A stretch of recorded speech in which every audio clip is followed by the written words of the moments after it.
ಯಾವುದೇ ರೀತಿಯ ತಮ್ಮ ಸ್ವತಂತ್ರ ಅಭಿವ್ಯಕ್ತಿಯನ್ನು ವಿಚಾರವನ್ನು ಅಭಿವ್ಯಕ್ತಿಪಡಿಸುವುದನ್ನು ಒಟ್ಟು ಯಾರೂ ಬಂದಿರಲಿಲ್ಲ ಅಂತೇಳಿ. ಅಂಥದ್ರ ಜೊತೆಗೆ ಮತ್ತು ಚಂದ್ರಶೇಖರ್ ಪಾಟೀಲ್ ಅನ್ನುವಂಥವ್ರು ಬಸವಣ್ಣವ್ರ ಕುರಿತು ಒಂದು ಅದ್ಭುತವಾದಂಥ ಮಾತನ್ನು ಹೇಳ್ತಾರೆ.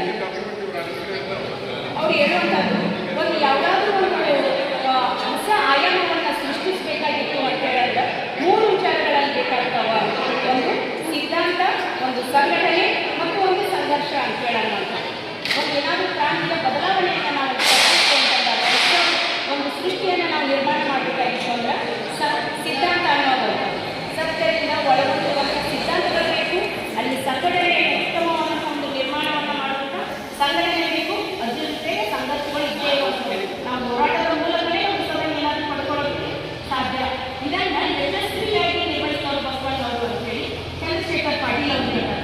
ಮತ್ತು ಅವ್ರ ಬಗ್ಗೆ ಒಂದು ಮಾತನ್ನು ಹೇಳ್ತಾರೆ ಇಲ್ಲಿ ಅವರು, ಬಸವಣ್ಣ ಕೇವಲ ವ್ಯಕ್ತಿಯಲ್ಲ, ಮೌಲ್ಯಗಳ ಒಟ್ಟು ಮೊತ್ತ, ಉತ್ತಮ ಮೌಲ್ಯಗಳನ್ನು ಒಳಗೊಂಡಂಥ ಒಬ್ಬ ವ್ಯಕ್ತಿಯವರು ಅನ್ನುವಂಥದ್ದನ್ನು ಚಂದ್ರಶೇಖರ್ ಪಾಟೀಲ್ ಅವರು ನಮಗೆ ಹೇಳ್ತಾರೆ. ಜೊತೆಗೆ